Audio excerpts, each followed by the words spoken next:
ನಮಸ್ಕಾರ ಸ್ನೇಹಿತರೆ, welcome back to my channel. ನೋಡ್ರಿ, ಇವಾಗ ನಮ್ಮ ಯಜಮಾನ್ರು ಹೊಂಟಿದ್ರು ತಿರುಪತಿಗೆ. ಅದನ್ನ ನಾ ಲಾಸ್ಟ್ ವ್ಲಾಗ್ದಾಗ ವಿಡಿಯೋ ತೋರಿಸಿದ್ ನಿಮ್ಗೆ. ಅವ್ರು ಹೊಂಟಿದ್ದ ನೋಡ್ರಿ, ಹೋಗ್ತಾ ಹೋಗ್ತಾ ಸೀನರಿ ಹೆಂಗೈತೆ ಹೇಳಿ ವಿಡಿಯೋ ಮಾಡ್ಯಾರು.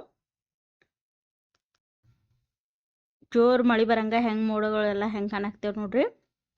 ಎಲ್ಲ ಕಡೆ ಗ್ರೀನ್ ಆಗೈತಿ. ಈಗ ರೇನಿ ಸೀಸನ್ ಐತನಂತಲೇ ಎಲ್ಲ ಕಡೆ ಮಳೆ ಹಾಕೋತಾನ ಇರ್ತೈತಿ. ಈಗ ಹಿಂಗಾಗಿ ಈ ಕಡೆ ಎಲ್ಲ ಗ್ರೀನ್ ಇರ್ತೈತಿ ನೋಡ್ರಿ. ಇವೆಲ್ಲ ರೋಡ ಹೆಂಗೆ ಕಾಣಕ್ತೆ ಅಂತ ಹೇಳಿ. ಇದ ತಿರುಪತಿಗೆ ಹೋಗೋ ರೂಟ್ ಐತಿ. ಈ ಮ್ಯಾಗ ನಾವ ದೇವ್ರಿಗೆ ಹೋಗೋದ ರೂಟ್ ಏನೈತಿ ಅದೈತ್ರಿ. ನೋಡ್ರಿ, ಅಲ್ಲೆಲ್ಲ ಕೆಳಗೆ ಸಿಟಿ ಹೆಂಗೆ ಕಾಣಕ್ತೈತಿ ಅಂತ ಹೇಳಿ. ಈ ಟೈಮ್ದಾಗ ಈ ಕಡೆ ಹೋಗಕ ಎಷ್ಟು ಮಸ್ತ್ ಅನ್ನಿಸ್ತೈತಿ ನೋಡ್ರಿ. ಇಂಥ ವ್ಯೂ ಎಂಜಾಯ್ ಮಾಡ್ಕೋತಾ ಹಿಂಗೆ ಹೋಗೋದು ಒಂಥರ ಎಂಜಾಯ್ಮೆಂಟ್ ಇರ್ತೈತಿ.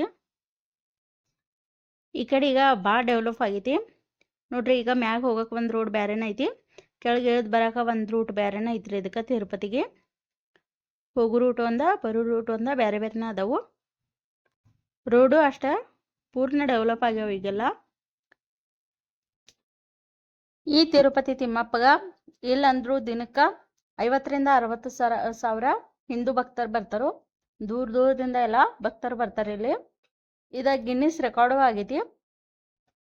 ಇದ ಭಾರತದಾಗ ರಿಚೆಸ್ಟ್ ಟೆಂಪಲ್ ಅಂತನೂ ಹೇಳ್ತಾರೆ. ಇದಕ್ಕೆ ಮೋಸ್ಟ್ ವಿಸಿಟೆಡ್ ಹಿಂದೂ ಟೆಂಪಲ್ ಅಂತ ಹೇಳಿ ಪ್ರಖ್ಯಾತಿಯನ್ನು ಪಡೆದೈತಿ. ಗಿನ್ನಿಸ್ ದಾಖಲೆನೂ ಆಗೈತಿ. ಹಿಂಗಾಗಿ ಇಷ್ಟ ಡೆವಲಪ್ ಆಗೈತ್ರಿ ಇದ.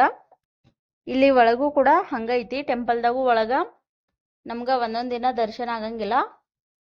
ಈಗಂತೂ ಬೇಗ ಬೇಗ ದರ್ಶನ ಆಕತಿ.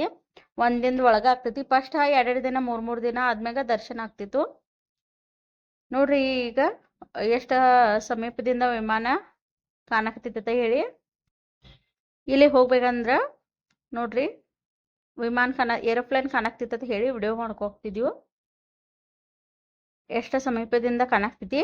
ಇದನ್ನ ನಾನು ನಿಮ್ಗೆ ಜೂಮ್ ಮಾಡಿ ತೋರ್ಸಾಕ್ತೀನಿ. ಇಷ್ಟೇನು ಸಮೀಪ ಇರಲಿಲ್ಲ, ಆದ್ರೂ ಕೆಳಗ ಹರಾಡಕತ್ತಿದ ನೋಡ್ರಿ ಹೆಂಗೆ ಕಾಣಕ್ತೈತೆ ಹೇಳಿ. ಈ ತಿರುಪತಿ ದರ್ಶನಕ್ಕೆ ನೀವು ಕಾರ್ ಒಳಗೂ ಹೋಗ್ಬೋದು, ಬಸ್ಸು ಅದಾವು, ಟ್ರೈನ್ಲೇನು ಹೋಗ್ಬೋದು, ಏರೋಪ್ಲೇನ್ಲೇನು ಹೋಗ್ಬೋದು. ಎಲ್ಲ ವ್ಯವಸ್ಥೆ ಐತಿ ಅಲ್ಲಿ. ಹಂಗ ರೂಮ್ಗಳ, ರೆಸ್ಟೋರೆಂಟ್ ಹೋದ ಎಲ್ಲ ಥರ ವ್ಯವಸ್ಥೆ ಐತಿ. ಹಿಂಗಾಗಿ ನೀವು ಈ ಟೆಂಪಲ್ಗೆ ಒಮ್ಮೆ ವಿಸಿಟ್ ಮಾಡ್ರಿ, ಯಾರ್ಯಾರು ವಿಸಿಟ್ ಮಾಡಿಲ್ಲ ಅವ್ರ. ನೋಡ್ರಿ, ಹಿಂಗ ಹೋಗ್ಬೇಕಂದ್ರೆ ಎಲ್ಲ ಕಡೆ ಹಿಂಗ ಫಾರೆಸ್ಟ್ ಐತಿ. ಒಂದು 5ರಿಂದ 6 ಕಿಲೋಮೀಟರ್ ಹಿಂಗ ಫಾರೆಸ್ಟ್ ಕಾಣ್ತೈತಿ ನಮ್ಗೆ. ಹೋಗ್ಬೇಕಂದ್ರೆ ಇವು ನೋಡ್ರಿ ಮಂಗ್ಯಗಳು ಅದಾವ ಇಲ್ಲಿ. ಹಿಂಗ ಜಿಂಕಿ, ಹಿಂಗ ಕಾಡು ಪ್ರಾಣಿಗಳು ಒಂದೊಂದ ಕಾಣಿಸ್ತಾವು. ಫಸ್ಟ್ ಗತೆ ಅಷ್ಟೇನ ಹೆಚ್ಚಾಗಿ ಪ್ರಾಣಿಗಳು ಕಾಣಂಗಿಲ್ಲ. ಈಗ ಎಲ್ಲರೇ ಒಂದೊಂದು ಇರ್ತಾವು. ಹೊರಗ ಪ್ಲಾಸ್ಟಿಕ್ದು ಹಿಂಗೇನಾರ ಪ್ರಾಣಿಗಳು ಒಗ್ಯಾಕ ಇಲ್ಲಿ ಪರ್ಮಿಷನ್ ಇಲ್ಲ. ಇಷ್ಟು ಹೇಳ್ಕೊತಾ ನಾನು ವ್ಲಾಗ ಇಲ್ಲಿಗೆ ಎಂಡ್ ಮಾಡಾಕ್ತೀನಿ. ಯಾರ್ಯಾರ ನನ್ನ ಚಾನಲ್ ಸಬ್ಸ್ಕ್ರೈಬ್ ಮಾಡ್ಕೊಂಡಿಲ್ಲ ಅವರೆಲ್ಲ ಸಬ್ಸ್ಕ್ರೈಬ್ ಮಾಡ್ಕೊರಿ. ಹಂಗೆ ಬೆಲ್ ಬಟನ್ನ ಪ್ರೆಸ್ ಮಾಡಿರಿ. ನಿಮ್ಗೆ ನಾವು ವಿಡಿಯೋ ಮಾಡಿ ಹಾಕಿದ ಕೂಡಲೇ ಎಲ್ಲ ನೋಟಿಫಿಕೇಶನ್ ಬರ್ತಾವು. ಹಂಗೆ ನಮ್ಮ ಚಾನಲ್ಗೆ ಲೈಕ್, ಕಮೆಂಟ್, ಶೇರ್ ಮಾಡಿರಿ. ನೋಡ್ರಿ, ನಾ ಇಲ್ಲಿಗೆ ನನ್ನ ವ್ಲಾಗ ಎಂಡ್ ಮಾಡಾಕ್ತೀನಿ. Thank you for watching.